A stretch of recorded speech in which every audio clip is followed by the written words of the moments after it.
নমস্কার বন্ধুরা, কেমন আছো তোমরা সবাই? ঠাকুরের কাছে প্রার্থনা করি তোমরা সবাই ভালো থাকো, সুস্থ থাকো। সবার সুস্থতা কামনা করে শুরু করছি আজকের ব্লগটি। কারণ এখন যেই রকম সময় না, আমাদের সুস্থ থাকাটাই সবথেকে বেশি দরকার। বন্ধুরা, আগের দিনের ভ্লগে তো তোমাদেরকে দেখিয়েছিলাম যে আমার বর খুব অসুস্থ ছিল, আর তোমাদেরকে তো এটাও বললাম যে আমারও শরীরটা কেমন যেন খারাপ খারাপ লাগছে, সম্ভবত আমারও মনে হয় জ্বরই আসবে। তো হ্যাঁ, ঠিকই, জ্বর তো আমাকে এতটাই ভালোবাসলো যে আমার কাছে চলেই আসলো। তো শুধু আসলোই না, এমনভাবে আসলো যে মনে হচ্ছে যে শরীরটাকে একদম শেষ করে দিল। কি যে এক ভাইরাস বেরিয়েছে, ঘরে ঘরে খালি দেখছি যে সবার জ্বর আর জ্বর। আমাদের বাড়িতে তো প্রথমে আমার বরের জ্বর আসলো, তারপরে আমার ছেলের, আমার ছেলের একদিনে জ্বর এসছে, তারপরে হচ্ছে আমার ছোট্ট এই বাচ্চা মেয়েটির জ্বর এসছে। তো দেখো, আমরা 4 জন মিলেই বিছানায় পড়ে আছি। তো শরীর এতটাই খারাপ যে উঠে যে রান্না করতে আসবো সেই শক্তিটা পর্যন্ত নেই শরীরে। তো ভাগ্যিস আমার বরের শরীরটাতে একটু স্ট্রেংথ ছিল, ওরও কিন্তু শরীর খারাপ, কিন্তু ওর শরীরটাতে একটু স্ট্রেংথ ছিল, এটা হয়তো ঠাকুরই করেছে, না হলে যে কি হতো অবস্থা জানি না। তো সেই দিন হচ্ছে ও মাংস নিয়ে এসেছিলো। তো আমাদের এখানে একজন দাদা মাংস কাটে, তো ওই মাংস দিয়ে গেছিলো।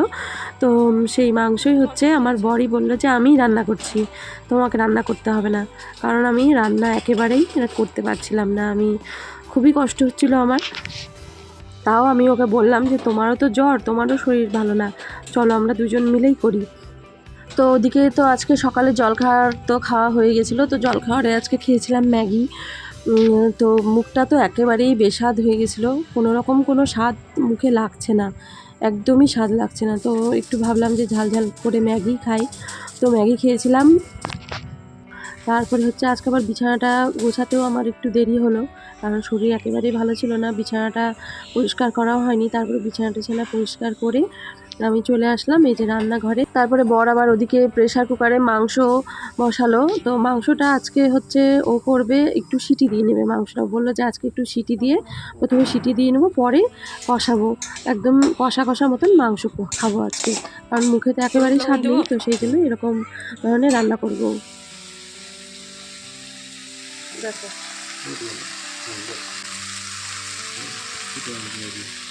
দেখো, ঠিক আছে না? তো এদিকে মাংস তো বর সিটি দিয়ে নিয়েছিল, তো বিভিন্ন রকমের গোটা মশলা দিয়ে সিটি দিয়েছিল, তো সেটার একটা আলাদা ফ্লেভার আসবে। তো এদিকে মাংসের মধ্যে আমি সব রকমের বাটা মশলা আর গুঁড়ো মশলা, লবণ, হলুদ যা যা লাগে আর কি সব কিছুই দিয়ে দিলাম, দিয়ে মাংসটা এদিকে বর কষাচ্ছে, আর এদিকে আমি এখন ওষুধ খেলাম, কারণ শরীরটা আমার খুবই খারাপ লাগছিল। আর এই যে দেখো, মায়ের পুজো হয়ে গেছে, তাই ওই প্রসাদ নিয়ে আসলো ঘরে। তো এক্ষুনি ওষুধ খেলাম জন্য আমি প্রসাদটা একটু পরে খাবো। দাও। ও গরম, লবণ ঠিকই আছে, ঠিকই আছে, কিছুই কম না।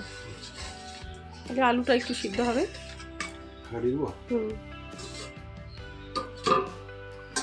এদিকে তো মাংসটা প্রায় হওয়ার মধ্যেই ছিল, তো ঢাকা টাকা দেওয়া হলো, কারণ আলুটা একটু সেদ্ধ হবে। আর মায়েরও পুজো হয়ে গেছে জন্য মায়ের জন্য আমি ম্যাগি রেখে দিয়েছিলাম, তো মাকে সেটা দিলাম, দিয়ে এসে এখন একটু ঘরে বসলাম।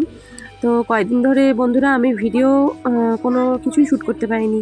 তো এই ভিডিওটা হচ্ছে যেদিন হচ্ছে আমার প্রথম দিন জ্বর আসে সেই দিনই ভিডিও করেছি, তারপর থেকে আর আমি ভিডিও শ্যুট করতে পারিনি। আমার এতটাই শরীর খারাপ যে আমি চোখ খুলে তাকাতেও পারছি না, আর কথা বলার তো শক্তিই নেই। আর এখন আমি ভিডিও এডিট করছি, এখন অনেকটাই সুস্থ, এখন কথা বলতে পারছি জন্য আমি ভিডিও এডিট করছি।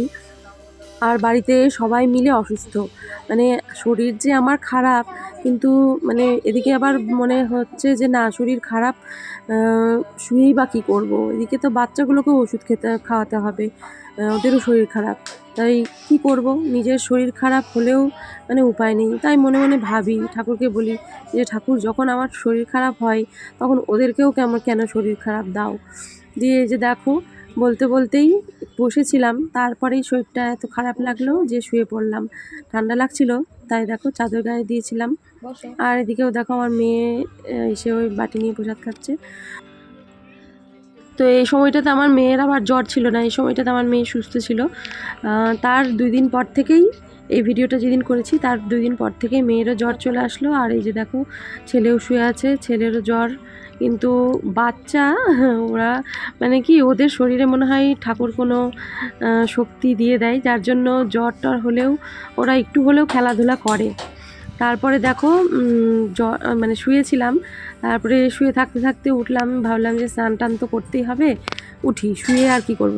তার মধ্যে আবার ভাতও করা হয়েছিল না, তো বর তো হচ্ছে ভাত বসিয়েছিল না। তো আমি আবার উঠলাম, উঠে আবার গ্যাস ট্যাস মুছে সব কিছু পরিষ্কার টরিষ্কার করে আমি আবার ভাতটা বসালাম। মানে চোখে দেখতে পাচ্ছি কাজ, মানে কিন্তু মানে ফেলে রাখলেও খারাপ লাগে, মানে করতেও পারছি না, আবার না করলেও খারাপ লাগছে, মানে এই রকম পরিস্থিতি। মানে তখন ভাবি যে কেন অসুস্থ হলাম, এইরকম মনে হয়। আর এদিকে বাচ্চাগুলোরও তো যত্ন করতে হবে। তো দেখো তার মধ্যেই মা আবার আমাদের বাড়ির কাছেই হচ্ছে পেয়ারা ধরেছিল, তো মা হচ্ছে পেয়ারা নিয়ে আসলো, পেরে কেটে দিয়েছে, বললো যে তোমরা খাও সবাই মিলে, তাহলে জ্বরের মুখ তো ভালো লাগবে। তো দেখো আজকে রান্না হয়েছে, এই যে রান্নার পরে দেখাচ্ছি তোমাদেরকে মাংসটা। দেখো এই যে এরকম হয়েছে মাংস। আর মায়ের জন্য করা হয়েছে ডিমের ঝোল, কারণ হচ্ছে মা খাসির মাংস খাওয়া বাদ দিয়েছে, সেজন্য ডিমের ঝোল করা হয়েছে মায়ের জন্য। খাসির মাংস মা খেত, কিন্তু ইদানিংই মা বাদ দিয়েছে খাওয়া। তো মা দেখো এদিকে ওদেরকে খেতে দিচ্ছে, বরকে আর আমার ছেলেকে। তা আমি স্নান টান করে আসলাম সবে মাত্র।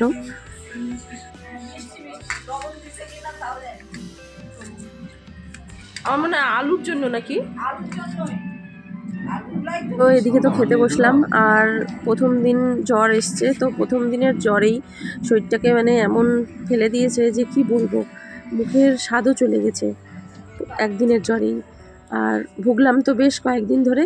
আর এই যে ভয়েস দিচ্ছি, আজকে ভয়েস দিচ্ছি, তো এখনও কিন্তু ভুগছি, এখনও কিন্তু শরীর সুস্থ হয়নি, শরীর এখনও দুর্বল, খুবই দুর্বল, মানে বলে বোঝাতে পারবো না যে কতটা দুর্বল।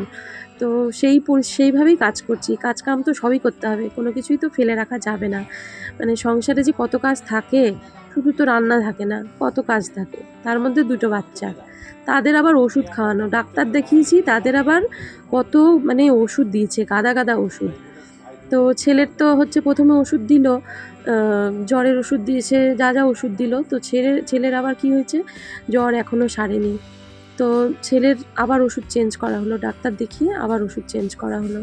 তো ছেলের এদিকে স্কুলও বন্ধ যাচ্ছে, প্রাইভেট বন্ধ যাচ্ছে, সব কিছুই মানে বন্ধ যাচ্ছে, পড়াশোনা বাড়িতে একটু একটু পড়াশোনা করানো হচ্ছে। তো এই যে দেখো আমি হচ্ছে ভেপার নিচ্ছি, বরকে বললাম যে একটু জল গরম করে দিবা, জল গরম করারও শক্তি ছিল না, এতটাই খারাপ লাগছিল। তো জল গরম করে দিল, ওই আমি কার্বল প্লাস দিয়ে ভাপ নিলাম।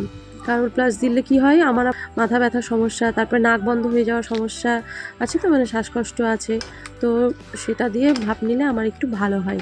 তো দেখো সন্ধ্যাবেলার দিকে একটু ভালো লাগছিল, বরের সেই সময়টা একটু খারাপ লাগছিল শরীরটা, বরেরও শরীর খারাপ, তোমাদেরকে তো বললামই। তো বললো কি একটু কাস্টার্ড পাউডার যে এনেছিলাম ওটা দিয়ে একটু সিমাই করো, তো আবার দোকান থেকে সিমাই টিমাই সব কিছু নিয়ে আসলো। তো বাড়িতেই ছিল কাস্টার্ড পাউডার, কিছুদিন আগে কিনে এনেছিল, তো সেটা দিয়ে আমি এখন সিমাই করলাম, যে একটু খেলে হয়তো মুখের স্বাদটা ভালো লাগবে। তো বন্ধুরা আজকে ভয়েস দিচ্ছি, এখনও আমরা পুরোপুরি সুস্থ হইনি, আমি একেবারেই চলতে পারছিলাম না। তো এই রকম পরিস্থিতিতে ও রান্নাঘরের হালটা ধরেছিল, না হলে এই সময়টা মানে বিশেষ করে অসুখের সময় মনে হয় কি যে মুখের সামনে কে এক থালা ভাত দিবে। তো যাই হোক, এই রকম পরিস্থিতিতে প্রতিটা স্বামী যেন প্রত্যেকটা স্ত্রীর পাশে থাকে, বিশেষ করে আমার মতন যারা অল্পতেই খুশি হয়ে যাও, মানে আমি একেবারে অল্পতে খুশি হয়ে যাই, আমি বেশি কিছু আশা করি না, বেশি কিছু চাই না, তো তাদের স্বামীরা যেন সবসময় স্ত্রীদের পাশে থাকে। তো যাই হোক বন্ধুরা, আজকে তো অনেক কথাই বললাম, তো আজকের ব্লগটি তোমাদের কেমন লাগলো অবশ্যই একটি কমেন্ট করো, আর যদি ভালো লাগে একটি লাইক করো, আর আমার চ্যানেলটি সাবস্ক্রাইব করে আমার পাশে থেকো।